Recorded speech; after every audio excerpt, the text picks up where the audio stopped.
up, y'all? How are you? Hope you're well. Hope everything in your life is going well. Here on this Friday, February the 6th, 2026. Happy Olympics. I guess I should start by saying we are. Yeah, we're in it. We're starting. live. We're live now, as we are not obviously in Milan Cortina. Of course, we're doing this here in Knoxville, Tennessee. It's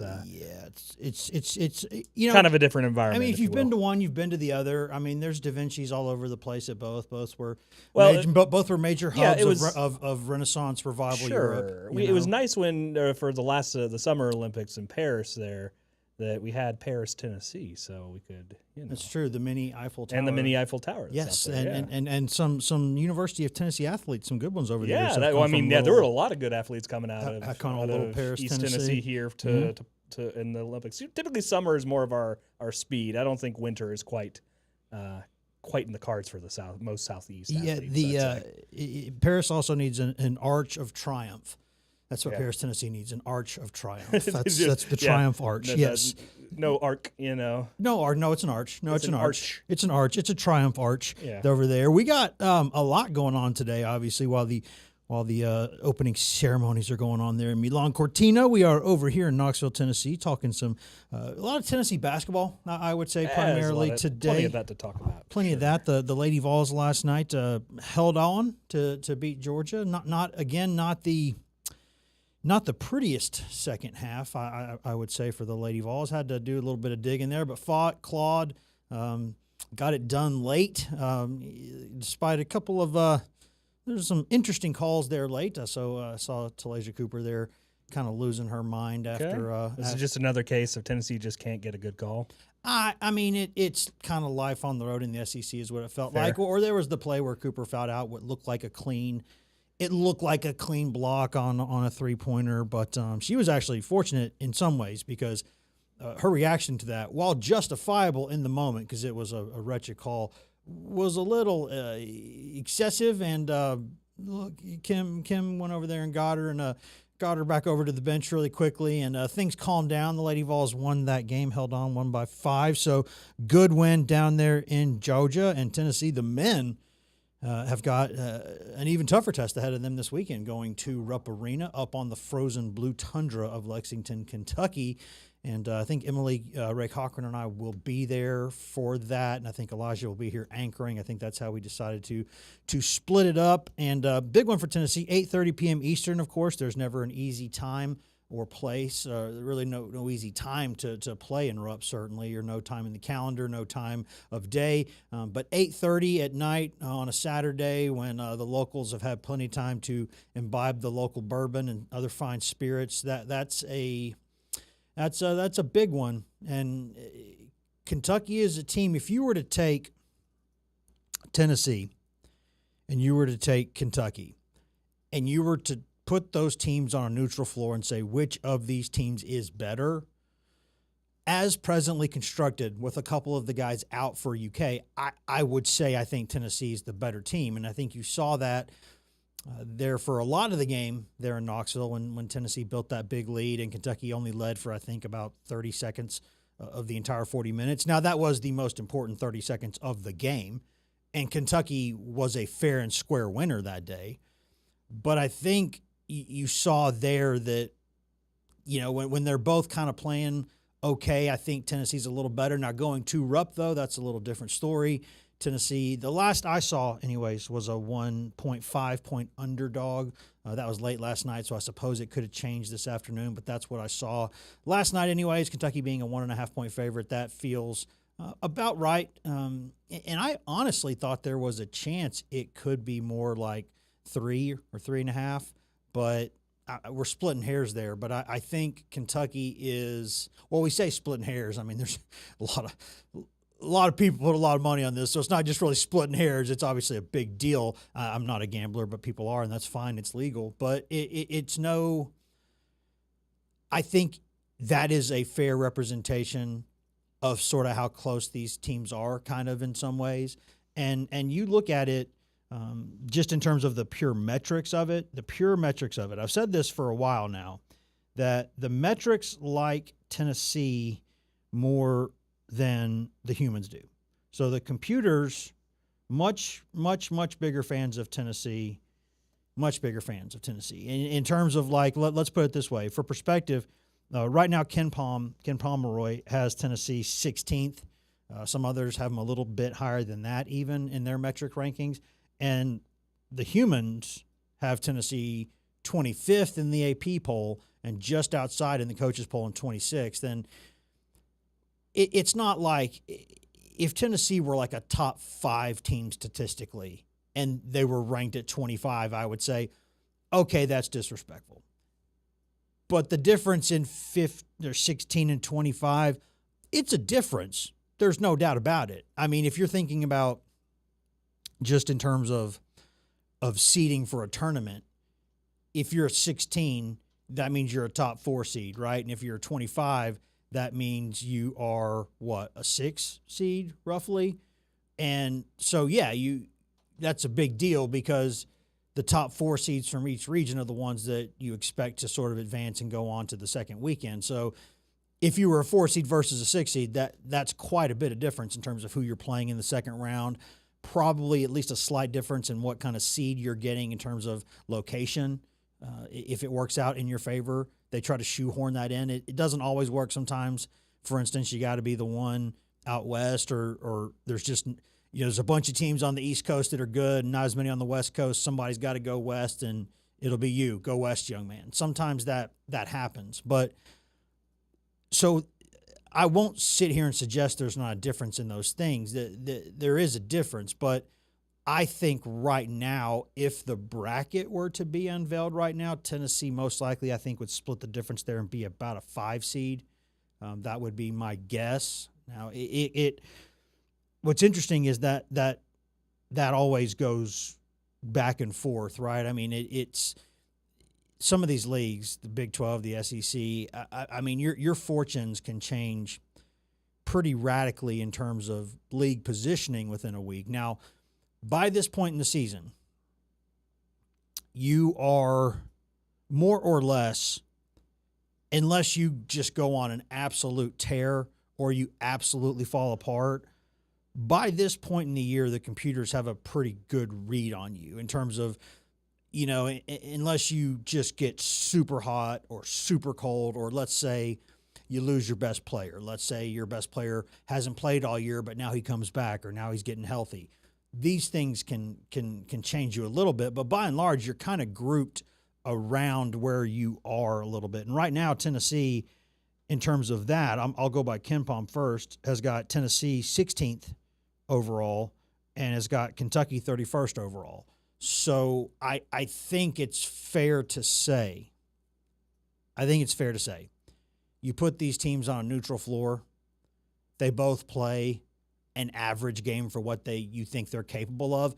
I think Tennessee wins a close game, maybe a couple of possessions, 1-2 possessions. And so we talked about this yesterday about how I think sometimes, and I know a lot of people either don't think about this often or don't think about it this way, and that's fine.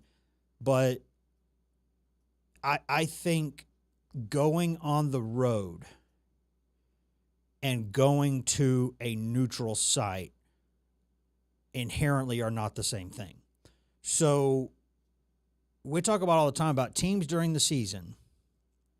They have to, most teams, if you're even decent, if you got a decent home crowd, you can win at home, or you're at least significantly better at home. You'll usually have better wins at home than you do on the road. That's how, it's your home. You're in your locker room. You slept in your bed the night before. You got your normal catering before the game. You're in your routine, your habit. The fans are cheering you, booing the opponent, getting on the officials every time they make a call that's 50-50 or worse. Or sometimes if they make a good call, you're still getting on them just to do it. And so that impacts a game in your favor. You should be better at home. Duh. Why are we talking about this? Because I think what can be a bit of a misnomer is how you do in true road games versus what you do on a neutral floor. And so that's why you can be a team that when you go play a pure road game, you're slaw, you're hot dog water. You're not good. But you're at home and you're a good team, and you go to a neutral floor and you're pretty good. You're pretty good. You're a little better than average when you go. That's the scenario where you're judged when it matters. That the biggest games of the year, the ones that decide who cuts down nets, the one that decides who goes on, who goes home, those are played on neutral floors. Unless maybe you're in a really small D1 conference where they, the higher seed gets the championship game at their home. There are some leagues that do that. That's fine. But this is why, like the way Tennessee plays Saturday night at Rupp Arena, 8:30 p.m. Eastern, at night, everybody there, you know what you're walking into.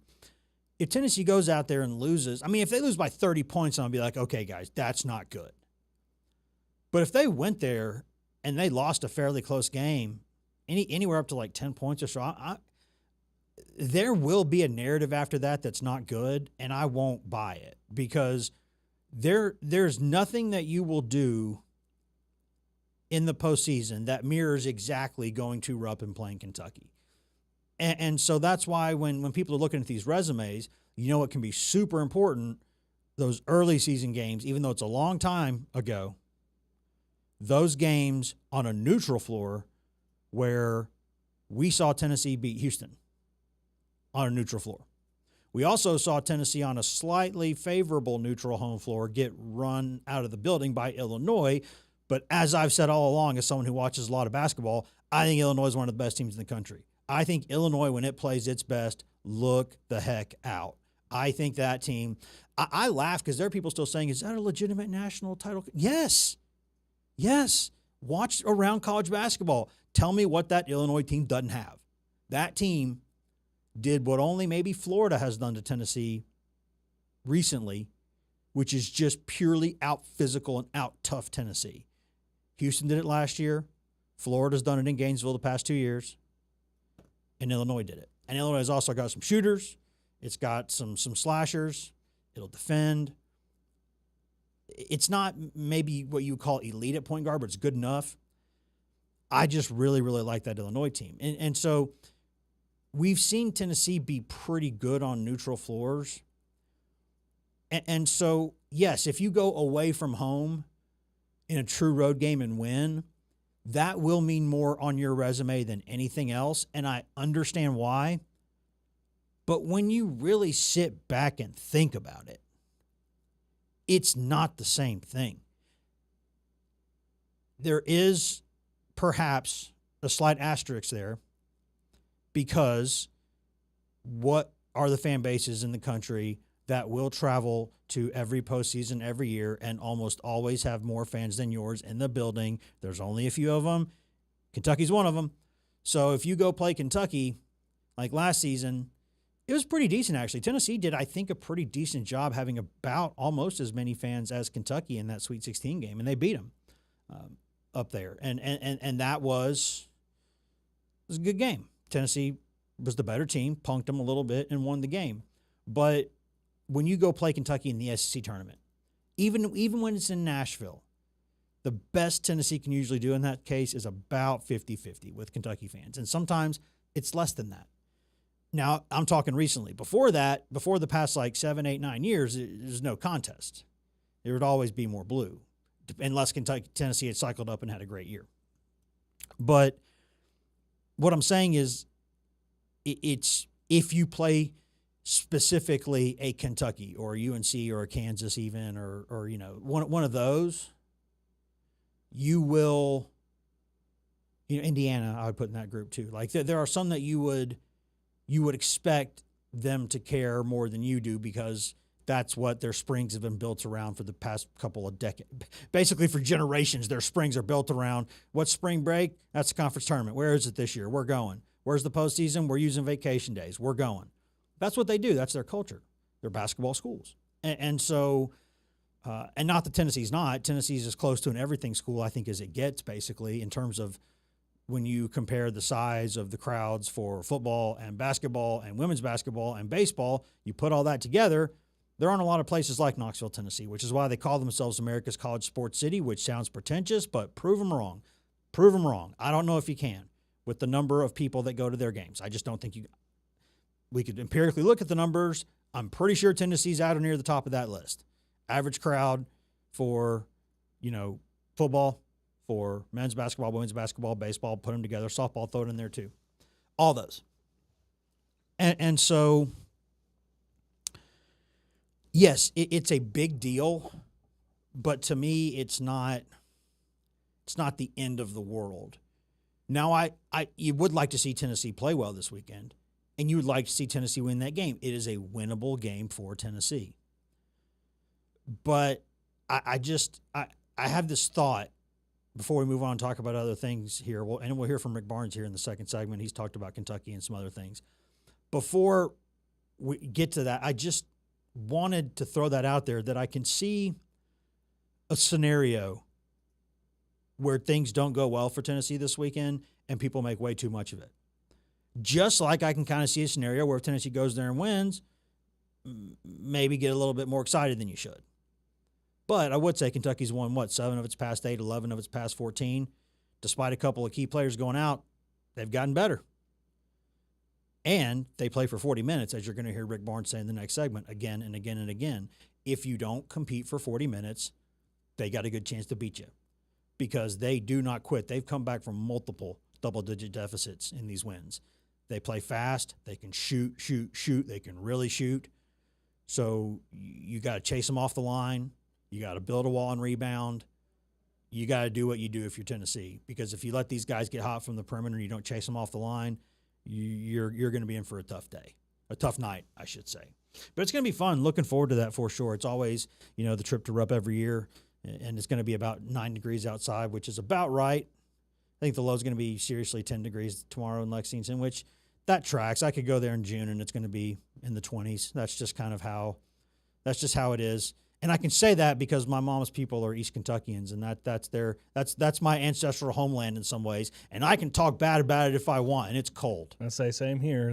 Great people. The Barclay clan, they're from Eastern Kentucky, near around that Lexington area out in the hills there. So. Well, I say Lexington. It's sort of the Hazard area. More, I think it's actually close to Hazard. It's Hazard, London, Corbin, that area. Where the horses are, I know that much. Well, I hate to put it this way, but again, it's where the railroads and coal went out and the meth came in. That's kind of what happened in that part of Appalachia. That's sort of what happened, which is why a lot of my family, some of them are still there, more of them have left. So, but, hey, I hope things are going better for them. I hope things turn around. The last couple of times I've been through there, I'm like, this ain't getting a lot better. But hopefully, hope springs eternal, right? We got a lot more to discuss in this program. We're going to come back and do that. We're going to hear from Tennessee coach Rick Barnes. We'll talk about some updates with the Charles Bediako situation. They've been down there in Tuscaloosa in court today arguing, not going great for Big Charles. We'll talk about that here in just a little bit. But before we do that, we're going to step away for just a second and get to some Secret Time right here on 10 at 3. All right. Yesterday, and for the past, it's happened a couple times the past couple weeks. I made sure it didn't happen today. Mm-hmm. I'll get in here, and this chair will still be on the Robin Wilhoit setting. Well, you're right. Actually, it was the Robin Wilhoit setting. And then, so usually, so during Secret Time, I have to go, wait, hold on, and then raise the seat up, because I won't do that during the show, but like during Secret Time, I will. Even though it's very much a hot mic. It's just a little different. It's a little different, and so. That didn't happen today, though, thankfully. So the worst I'm dealing with is how smudgy my glasses are, which I'm going to do during Secret Time today is clean off these glasses. Spend some time, making sure you can see. Well, it's just, the lights get on you pretty hot if you got any smudges on your glasses, it kind of goes through there and creates an uncomfortable effect. Yeah, there's a little bit of what do you call it? It's that hazy effect, you know what I mean? The one where it's like the sun's just kind of right in your eyes, excuse me. So, we're dealing with that today. And I'll talk about, too, that, and this is great because they've been working on the plumbing all week at the house. Mm-hmm. But today we were told, hey, I know we've been here all week long, but we couldn't really, we'll have to come back Monday and figure this out. So even though we've been at your house sort of every day this week, we haven't quite gotten it yet. I'm like, how is this still happening? I mean, some of those things can be complicated. It's going to be 30 seconds, by the way. It's going to be Lord of the Flies at that house this weekend. It's going to be like Hank's going to be walking around with a head on a stick. He's going to have like, the conch shell. Whatever. I mean, it's going to be it's going to be a problem. That kid, he's like, I don't have to bathe every day. This is the best. So yes, we need to get this sorted. Figure it out. 10 away. As the Canadians would say, figure it out. Figure it out. All right. I say that because I saw them just a second ago. Welcome back to 10 at 3, where if you were here for Secret Time just a minute ago, here on Friday, February the 6th, 2026, you heard me doing one of my Canadian impressions because as I was walking in here to the studio today, the opening ceremonies are going on right now, still live, I believe, and the Canadians were being sort of introduced, and I was like, oh, look at that. Figure it out, guys. Yeah, they're notoriously good at the Winter Olympics. They are, but they're not. I wonder why. They're not my sworn enemy during the Olympics, which is Norway. Also notoriously great during the Winter Olympics. And hey, it's like these countries that have, like deep winters. It only happens. Do great at snow events. Happens once every 4 years. Even like everyone knows, I think a lot of people know I'm a huge fan of Arsenal Football Club over there in London, and their captain is also Norway's captain. Mm-hmm. So I have no, I have no hate in my heart for the Norwegian people, except for during the Winter Olympics because they just get way too many medals for my liking, and they're the only ones who really challenge America for that. Once again, I don't, because we don't. Other than the northern half and then the Rockies, it's not like there's a ton of winter to go around. Even though this country is huge, right? Well, there is, but Norway is, I don't think, large enough to really just be strutting around here in the Winter Olympics, just dunking on dudes. Like I think their winters are so harsh that trial by snow there. Trial by ice. Although I don't know how to discuss this on the show other than make very, very subtle references. Have you seen the ski jumping controversy story? Which, no, I'm not familiar with what. And again, in these sports, I used to cover professional cycling a little bit earlier in my career, like Lance Armstrong, Floyd Landis, interviewed those guys, talked to those guys, and wrote a series years ago on doping in professional cycling. Okay. Early in my career. Actually, it was... Live Strong ended up being something a little bit less live savory. Criminally. Live criminally. Exactly. Live illegally. Exactly. But yeah, and I did a series on that, and it's funny because every time I see some of these documentaries where they talk to these guys. Okay, I looked this up. This is ridiculous. These guys at USADA and WADA. This is ridiculous what you're talking about. and all these things. It's news, sir. It is news, but man. These headlines are going for it for sure. Just wait till we get there. And it was, you see these documentaries and you see these guys being interviewed. Hey, I know that guy, Travis Tygard, all these guys, like Dick Pound. I know all these guys. I've talked to all these guys talking about all this stuff for all the illegal doping. They were talking about gene doping and blood doping back then. Like there is no end to what they will do in some of these sports to win at the highest level. But I got to tell you, I don't think I've ever heard anything quite like this ski jumping scandal where people are injecting themselves in an area reserved exclusively for men and not the Adam's apple. Let's say that. Let's say it that way. It's an acid, is it like a performance enhancing acid? I'm assuming. And what they're doing is they're putting this thing in here, which is designed, I guess, to make the area that's just for men, that's not the Adam's apple, a little larger. And the reason they're doing that when they go in to get fitted for, their suits that they wear. And because that enhances that area temporarily when they're getting fitted for their suits and getting the officials and everything are checking. Then when that wears off and it goes down, you've got a little extra pocket of space there that can allegedly make like 6 or so more meters in a ski jump, because that's the aerodynamic advantage of having the extra little, windsock area, like, because it's where there was something and now there's not. So, and you would think, how does that matter? I don't know how. I can't tell you that. But but it affects aerodynamics and can make them fly just a little bit farther, and that could be the difference in a gold medal. And if this is happening, this would be, I go back to, like, my favorite story before this was the Ontario Smith and the Whizzinator, when he would use a fake thing to go use the restroom to be able to store somebody else's stuff in there, so he'd have a clean test. That one was my favorite story. Mm-hmm. I think this one tops it. And it's one of these things that, here's where I am with this, Tom. Okay. Before we get to Reverend Rick Barnes. Someone had that idea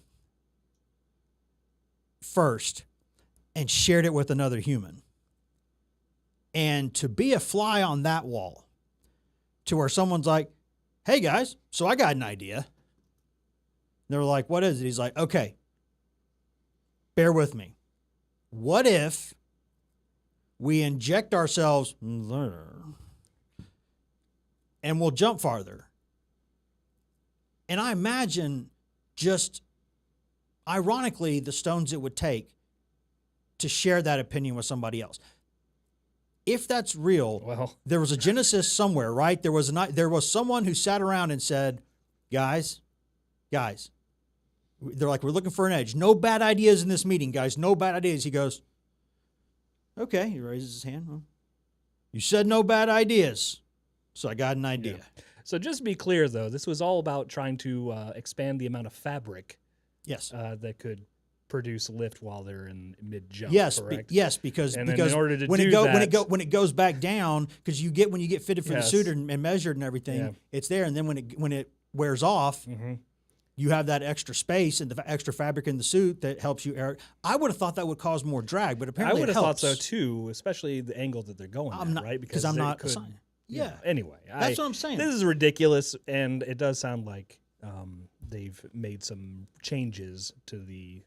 Particularly, it's mostly to the fabric. I think expanding the fabric. It's just, every time the Olympics come up, there is something about PEDs that is just absolutely hysterical. Right. Now, a lot of it's bad, like the whole Russia mass program and all these things bad. I strongly recommend watching that documentary that was done years ago on that. That was, I think Icarus maybe was the name of it. It's very, very, very good. Highly recommend it. And the guy who was the whistleblower there was, you talk about some guts, that guy. But that's the not fun stuff. There's also really fun PED stories that happen around the Olympics a lot of times. And this one's up there probably as my new favorite one. So hey, we're keeping it topical. We're discussing the Olympics. This is an Olympic story. To me, that's a box ticked. That's what I say. That's what I say. We're getting into Winter Olympic sports. That's part of it. And we've done it in a family-friendly way. Sure. That's not easy to do. It's got a name. It's got a gate name, if you will. Yes. Yeah. And it's just go look it up if you're curious. Do a little more research. Just go on look it. it up if you're curious. You'll You'll find it immediately when you type in ski jumping. I should be drinking from my. I got the East Tennessee Children's Hospital cup here, which I'm going to drink from in perpetuity to everything they've done for my boy over the past 4 years. But we also have the Olympic ones, the jugs or whatever that a couple of us got. I think we're supposed to. So I'll maybe just set it on the table and be like, hey, here's the Olympics, and you want to hear a good Olympic story? Boy, do I have a good Olympic story for you. But we have also basketball to talk about, which is more of a summer Olympic sport. But it's Tennessee basketball season, so that is what it is. And so right now, Tennessee is preparing to go to Lexington, play Kentucky. They'll have a shoot around out there tonight of practice, and then they'll shoot around tomorrow and go play the Wildcats. Rick Barnes spoke with us this morning, and I think we have just enough time for the rest of this segment to tack this on here. It's a pretty good-sized interview, but it's a lot of good stuff from Rick Barnes today, and I just think it's valuable especially since it's just me on the show today. I think it's valuable. I think this is worthwhile hearing just about all of this. So here, without further ado, is from this morning, Tennessee basketball coach, early this afternoon, Tennessee basketball coach Rick Barnes discussing tomorrow's game at Kentucky. Have any update on Felix's status? We'll see when we practice. Excuse me, you guys will be at practice. We'll see. He hadn't done anything. Last night when I left, he said he was feeling a little bit better, but it'll be based on if he does anything today in practice. Has Amari been back? What? Amari Abram? He hasn't been back. I think he's supposed to be back today, but he didn't practice. Obviously didn't play. Wasn't around us. We kept him kind of quarantined from everybody. The other night you talked about needing to play a full 40 minutes against Kentucky in the second game, but when you went back and watched the film, what else stood out to you? A lot, just so many breakdowns. And again, I don't ever like to take anything away from the team that beat us because they exploited what we didn't do. But we really poor ball screen coverage, three-point line coverage, you name it, offensive rebounding. They had their way in the second half doing what they wanted to do, and their execution was just so much better than ours, and we've got to be better, plain and simple. And from here on out, if you don't play 40 minutes, regardless of who you're playing, you're going to get beat. How would you assess what JP's done defensively these last couple of games? He's getting better. We've asked him to obviously get out of his comfort zone and take it to a different level with his ball screen coverage and guarding the ball and rebounding, and he's doing it. I mean, I think he played the most minutes he's ever played the other night, and that in itself is a great step because we know that again, I think he's just getting started how good he can be, but now it's about consistency and not plateauing and going to another level.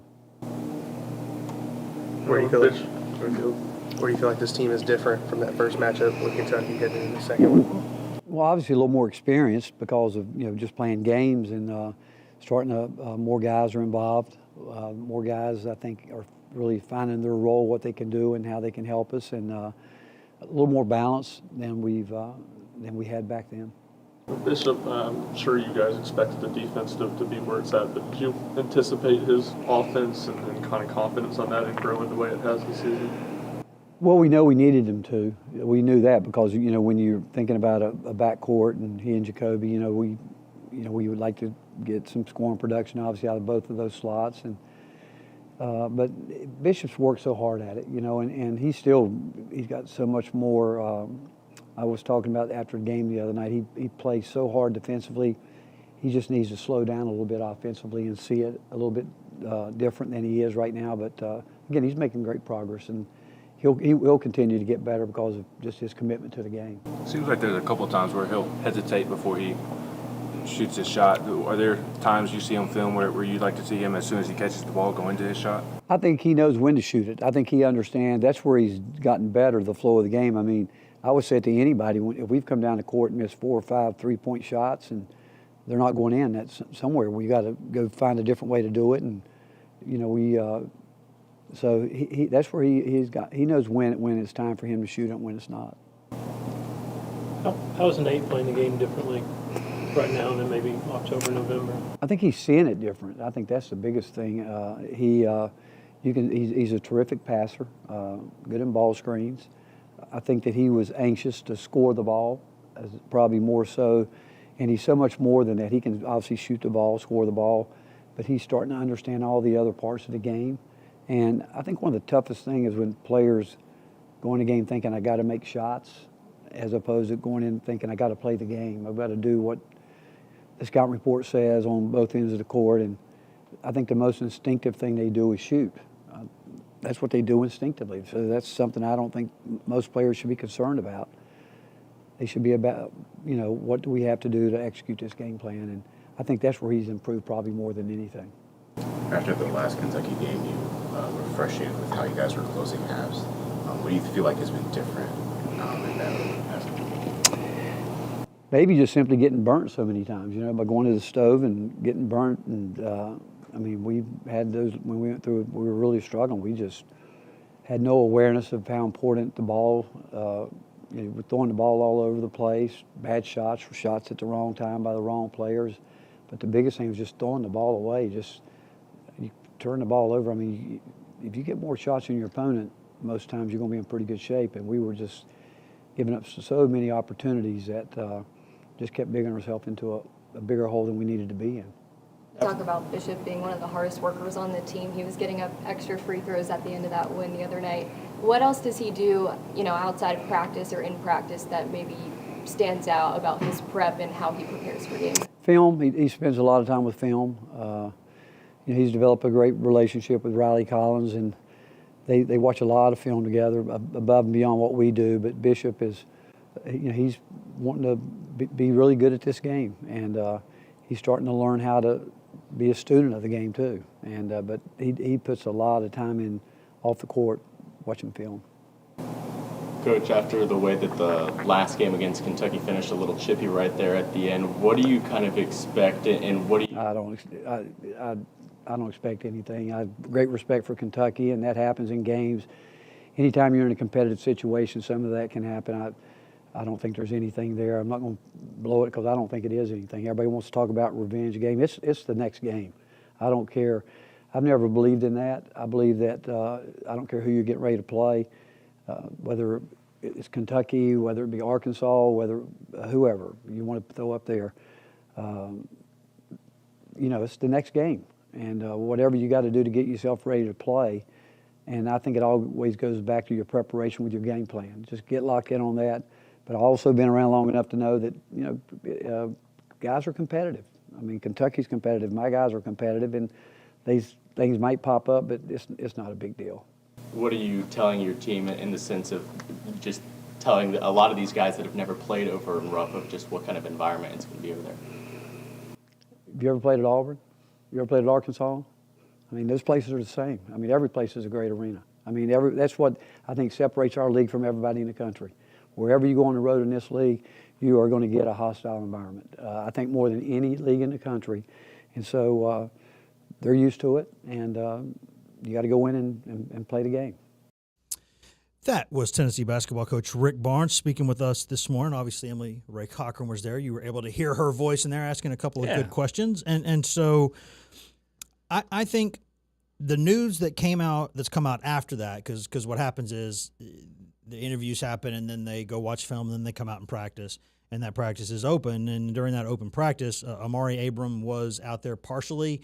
Felix Okpara also out there partially. And that's good news for Okpara because I think someone who Tennessee need is a strong word because they've won a couple games without him and done some good things. But in terms of they're just a more complete team when he's out there defensively, I think. And he's also gotten much better offensively. And he's been playing through that hip thing for a while. Then he got a calf thing in the Georgia game. He got kicked or stepped on. Something happened. And so he's missed a couple games. He's been back out there at practice, though, which is good today. So we'll see if he's able to go tomorrow. I would imagine it's at Kentucky.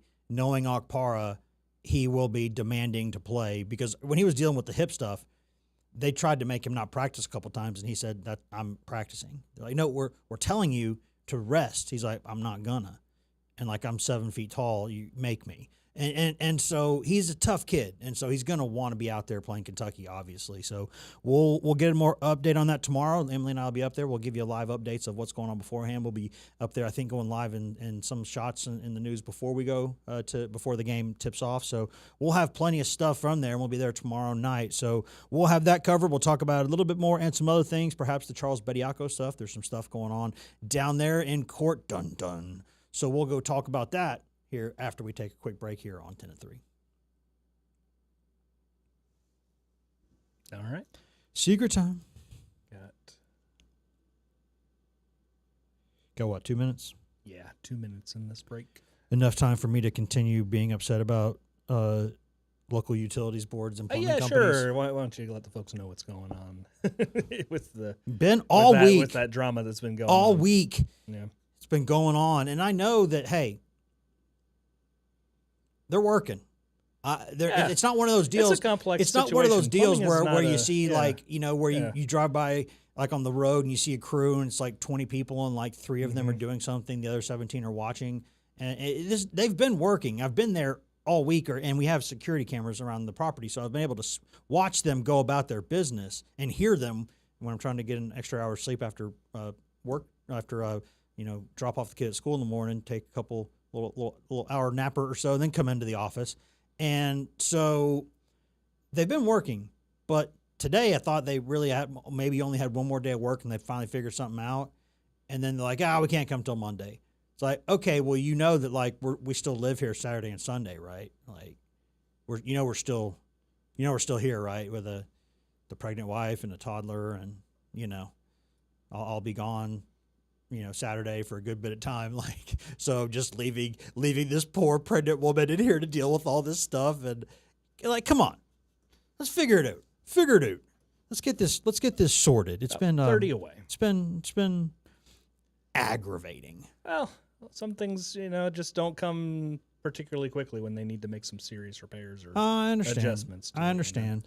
But I haven't some of checked it on Nashville recently, but I know they're still reeling from. Well, when they go through and put in a bunch of ice pipe, storm, when they go in a couple months ago and they redo a bunch of the pipes on your street and they kind of forget to put yours back toward the sewer, that you feel like, okay, probably need that. That's personal. Not really, but it feels that way. Welcome back to 10 at 3. Wes Rucker and Tom Barclay here at WBIR World HQ as the Olympic Open ceremonies are going on. I saw they got off to a really good start there when the power went out in the curling, right when they started. Like the first event was a curling thing, and then they get a head start on some of the team events for sure. And then the past couple of months, watching how hilariously close they're cutting it to getting that ice hockey arena ready.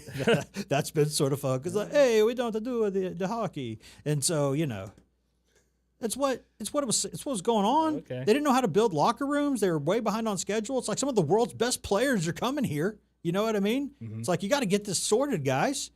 You got to get. Now I say this: not every country is as lucky as we are to have infrastructure in place for just about any sport you would need to do. You could take an existing stadium for football, right, and make it soccer in a second if you need to. Even if it's not specific, it's basically the same, and they're built with that in mind. You could take some baseball stuff and take a cricket stadium out of it. You have infrastructure, hotels.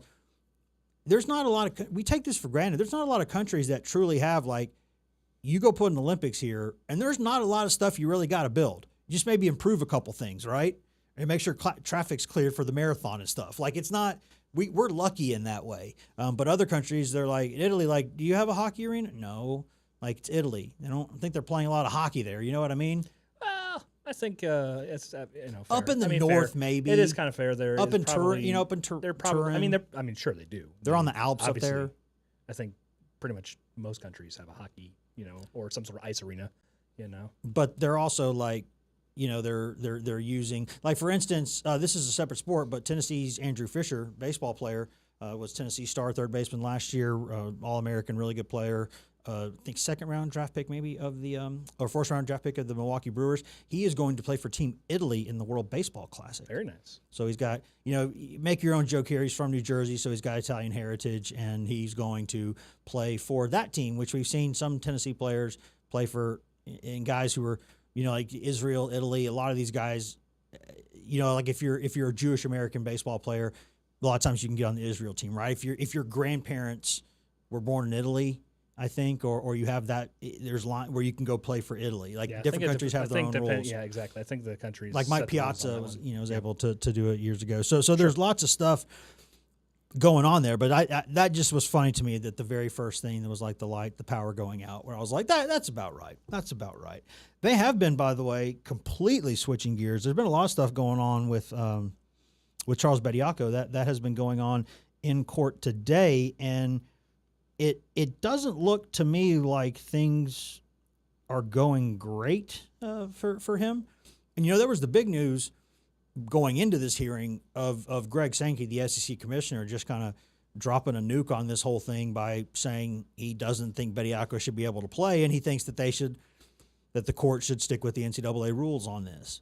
And I think most of us thought that Sankey would probably remain, Switzerland on this topic, that he would be neutral, because if he didn't come out immediately and back Alabama on it, you thought, well, he didn't come out and back Alabama on this, so he's clearly against it, but he probably won't say that publicly.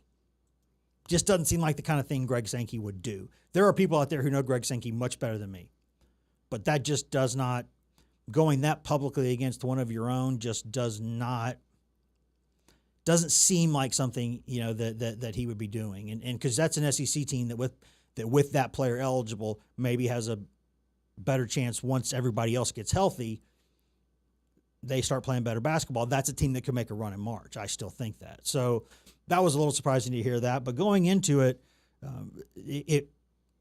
every time that you see some of these questions that the judge in this case was asking to the legal team today, it's like, because obviously we don't see it when it's the Supreme Court of the United States. So what we get are written accounts basically of reporters who were in there and the questions that were asked. You know what I mean? Like that's all we don't get to see that. But you can tell a lot of times with a judge the questions they're asking in those cases. It's not foolproof, but you can kind of tell which way when a judge is asking questions, especially if they keep asking it different ways, and you're like, okay, this judge kind of has this judge is kind of thinking about this way. They're leaning this way on this. And some of the reports today from this were that they were asking him, okay, but you left college. Like, why would that not? That seems like you could have, you harmed yourself in this situation. Why did you leave? How is this? And then one of the arguments I could say that was made by Bediako's legal team was almost immediately accidentally undercut by Alabama coach Nate Oates with a comment he made. So that was not great. When one of their arguments was that Bediako, if he's not eligible, that he's come back to school and that he will then lose his scholarship, and that as an out-of-state student, it would be expensive, prohibitively expensive for him to continue getting his education.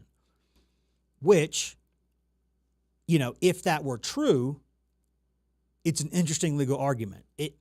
I don't know that I think that's enough to sway the case, but it wouldn't be the biggest surprise in the world if something like that were a big factor in this. But then there's a quote where Nate Oates is asked, if Bediako doesn't win his suit, will he still be on scholarship? And he said, absolutely, we'll keep him on scholarship. So he pretty much immediately undercut that. It's like they need to get on the same page there. That's poor strategery, one could say. So I don't think things are going great for him in that case. We'll see, but they got to get something going on there because Bama does play tomorrow. It's everybody. I'm trying to see who that game is tomorrow. I think it's Auburn, if I remember correctly. So quite a big one. Quite a big one tomorrow. There's a couple of really good games around the country and in the SEC specifically also tomorrow. There's a Duke-Carolina game, but what's going on in Carolina? I don't know about that. Although it's interesting that I think if the schedule is correct, then I do believe that they're doing, ESPN's doing what they've done before, which is, they're doing the same thing they've done before. They got Duke at Carolina, serving as the game right before leading into, Kentucky and Tennessee.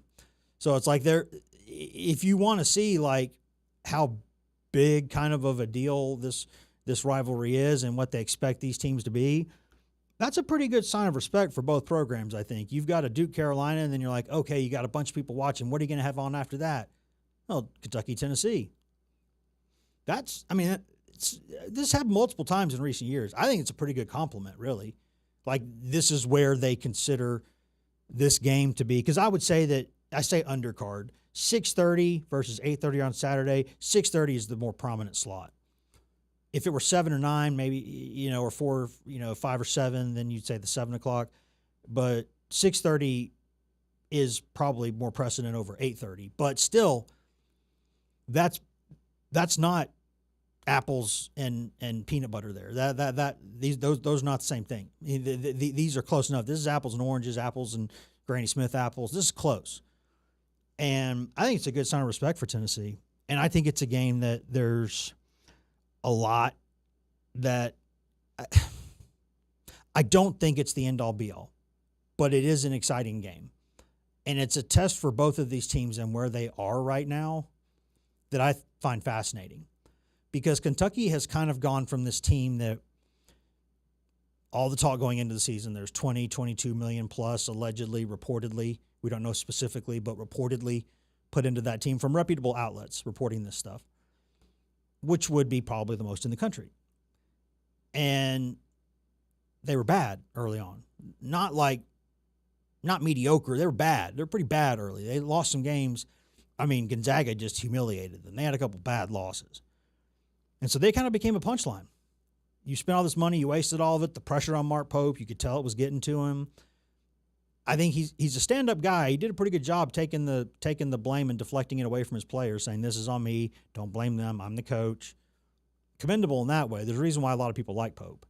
Rick Barnes is one of those people. And so you kind of had this narrative going on with them that it was kind of off the rails. And then a couple of the best players not able to play. And so you're thinking, oh, this could get worse. But no, they've gotten better. They've had addition by subtraction, right? They've had a couple guys, Chandler, one of them, who wasn't playing well, spent some time on the bench, came back, is playing more now. Now he's outstanding. You know, always doing a lot better things, right? They're playing pretty good basketball. Moreno, the freshman, I like him. They've got some guys on that team. But the narrative has very quickly changed into one where now there are people talking about them like lovable underdogs. I'm like, it ain't that. It ain't that. Like, there's a couple guys out there who are not out there who are big earners. They still got a lot of big earners on that floor now, including OA, the preseason SEC player of the freaking year. Like, they've got some Chandler. They got some dudes on that team now. I don't know. I think it's like people are starting to rally around them like they're some sort of underdog, the cardiac cats and all this. I'm like, there's still a lot of money put into that team. And then Tennessee is a team that early on you thought, okay, better than people thought maybe. And then you thought, oh, no, about what we thought. And then for a couple weeks, they're like, oh, gosh, is this worse than people thought it was going to be? And I never changed my position on this team because the position was never that they were going to be good. I just said from the beginning, they still have the ability to be good. I still see that in this team. I've said this several times. You go back and clip it. I've said, if they will do these couple of things, if you turn your head sideways, this way, that way, you can see a top 10 team in there. A natty contender, I don't know about that. But a team that I think, Elite Eight, maybe squeeze into the Final Four, things go right. I see that in this team. Now, there's things that's got to happen, but you're starting to see now they're ticking some of these boxes. They're taking slightly better care of the ball. In more games than not, they're better at the free throw line now. Nate Ament has turned the corner and is starting to look like the superstar he was supposed to be. And credit to Rick Barnes for backing Ament the whole way and never wavering, never backing off that. He's right. He was right. The kid's special. Now Estrella starting to get himself in better shape, playing more minutes, feeling better, getting more confident. He's doing what he needs to do. Now you get Akpara back, hopefully. And then Gillespie making a few more. He's gotten better in some of these late game situations. He's still not exactly what you want late in games, but he's getting closer to that. And that's a sign of progress. Bishop Boswell's coming into his own.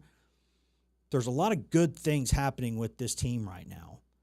And I don't know if they're going to be cutting down nets, but I've said all along I think that's a good team. I still think it's a good team. And even if it doesn't go well tomorrow in Lexington, I still think that's a good team if they get these pieces in place. So big game for both of these teams. And, hey, there's SEC championship potential on this for the regular season, right? They're right there in this thing. Both of them are. So it's a big game. And when we come back in 71 hours, I think we'll be able to have more about this. Hopefully by that point, I'll have, we'll have plumbing back at the house. But I know there's plumbing here, so that's good. Hopefully there's plumbing in Lexington. If I go up there and things aren't working, then I'll be like, okay, have I been the problem the entire time?